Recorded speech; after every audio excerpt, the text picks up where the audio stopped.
Hello and welcome all of you dear. आजचा video अत्यंत महत्त्वाचा होणार आहे. आजच्या व्हिडिओमध्ये मी तुम्हाला जो कॅपराऊंड 2 तुमचा होणार आहे BSc नर्सिंगसाठी, त्या कॅपराऊंडसाठी कुठली एक्सपेक्टेड डेट आहे व कशी प्रोसिजर राहील, कुठल्या तारखेला कुठली प्रोसेस राहील, त्याच्यानंतर सीट अलॉटमेंट कुठल्या तारखेला होईल, यासंबंधीची ब्रीफ माहिती आजच्या व्हिडिओमध्ये मी घेऊन आलेलो आहे.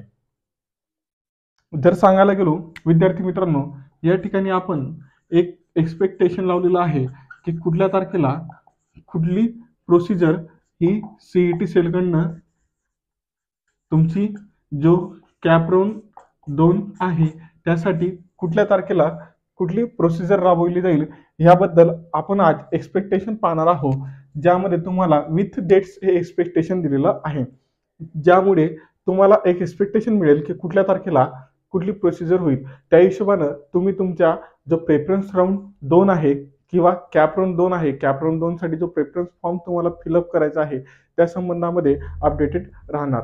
तर तुम्ही स्क्रीनवरती बघू शकता विद्यार्थी मित्रांनो, या ठिकाणी 14 ऑगस्ट 2025 14 ऑगस्ट 2025 जो कॅपराऊंड 1 आता डिस्प्ले झालेला आहे, ज्या कॅपराऊंड 1 ची आता ऍडमिशन प्रोसेस सुरू आहे, त्याचं काय राहील, ऍडमिशन प्रोसेस क्लोज होईल. ऍडमिशन प्रोसेस काय होईल, कॅपराऊंड 1 साठी क्लोज होईल. ज्या विद्यार्थ्यांना कॉलेज अलॉट झालेलं आहे त्या विद्यार्थ्यांना टिल 14 तारखेपर्यंत कॉलेजला फिजिकली व्हिजिट करावं लागेल आणि त्यांची ऍडमिशन प्रोसेस पूर्ण करावी लागेल. 14 तारखेनंतर जी ऍडमिशन प्रोसेस आहे ती काय होऊन जाईल, क्लोज होऊन जाईल. बरोबर. या ठिकाणी एक समस्या निर्माण होते, ती म्हणजे काही विद्यार्थी कॉलेजला जॉईन करू शकणार नाहीत किंवा काही विद्यार्थी कॉलेजला जाणार नाहीत, किंवा ज्या विद्यार्थ्यांना कॉलेज अलॉट झालेलं आहे ते विद्यार्थी काय राहील, त्या ठिकाणी ऍडमिशन घेणार नाहीत किंवा जाणार नाहीत. त्यामुळे ते काय राहतील, अपात्र राहतील आणि त्या ठिकाणी त्या कॉलेजचं काय होईल, ते सीट वॅकंट राहील. ते सीट काय राहील, वॅकंट राहील.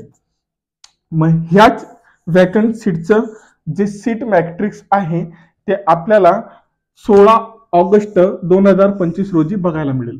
जे वॅकंट सीट मॅट्रिक्स आहे, कुठल्या कॉलेजला किती सीट वॅकंट आहे हे आपल्याला 16 ऑगस्ट 2025 ला बघायला मिळेल. त्याच्यानंतर तुम्हाला कळेल की तुम्हाला ज्या कॉलेजला ऍडमिशन घ्यायचं आहे त्या कॉलेजला किती सीट तुमच्या कॅटेगरीचे उपलब्ध आहेत हे कधी कळेल आपल्याला, तर 16 ऑगस्ट 2025 रोजी आपल्याला हे कळेल. त्यानंतर 16 ऑगस्ट ते 17 ऑगस्ट 16 ऑगस्ट ते 17 ऑगस्टच्या दरम्यान तुम्हाला तुमच्या कॅपराऊंड 2 साठी पुन्हा प्रेफरन्स फॉर्म फिल करायचा आहे. जसं तुम्ही कॅपराऊंड 1 साठी प्रेफरन्स फॉर्म फिल केला असेल, कॉलेज फिल केले असेल, त्याच पद्धतीनं तुम्हाला कॅपराऊंड 2 साठी देखील कॉलेज फिल करायचे आहेत. कॉलेजेसला प्रेफरन्स फॉर्म तुमचा फिल करायचा आहे. नंतर जर सांगायला गेलो विद्यार्थी मित्रांनो, पुढची प्रोसेस जर तुम्हाला सांगायला गेलो, पुढची जी प्रोसेस राहील त्यानंतर ती राहील तुमचं जी सिलेक्शन लिस्ट आहे कॅपराऊंड 2 साठी. जसं कॅपराऊंड 1 साठी सिलेक्शन लिस्ट डिस्प्ले झाली होती, तसंच कॅपराऊंड 2 साठी देखील सिलेक्शन लिस्ट डिस्प्ले होईल.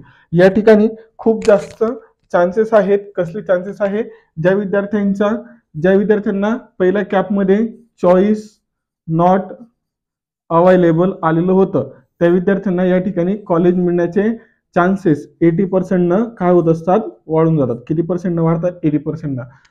जर सांगायला गेलो तर दुसऱ्याच राऊंड पर्यंत जवळपास 50 to 60 स्टुडंट्स 50 to 60% स्टुडंटला काय होऊन जातं, कॉलेज अलॉट होऊन जातं. ओके. नंतर ज्या विद्यार्थ्यांना आता चॉईस नॉट अवेलेबल आहे त्या विद्यार्थ्यांना पण कॉलेज या ठिकाणी दुसऱ्या राऊंडला अलॉट होऊन जातं. हे कधी तुम्हाला बघायला मिळेल, हे तुम्हाला 18 तारखेला जी तुमची सिलेक्शन लिस्ट आहे कॅपराऊंड 2 साठी ही कधी बघायला मिळेल, 18 तारखेला बघायला मिळेल.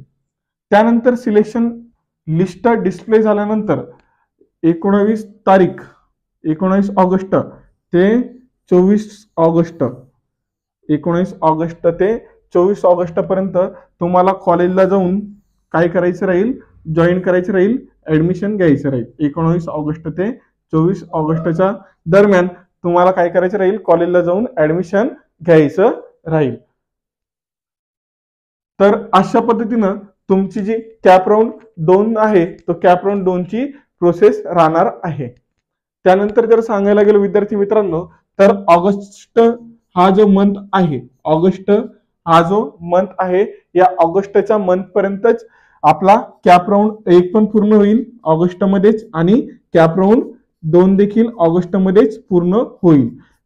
ऑगस्ट ह्याच महिन्यामध्ये आपला कॅप राऊंड 1 पण पूर्ण होऊन जातो आणि ह्याच महिन्यामध्ये आपला कॅप राऊंड 2 देखील पूर्ण होऊन जातो. तर अशा पद्धतीने तुमचं शेड्यूल राहील कॅप राऊंड 2 साठी. जर तुम्हाला कॅप राऊंड 3 आणि कॅप राऊंड 4 साठी जर असं शेड्यूल हवं असेल तर कमेंटमध्ये सर्वांनी सांगा.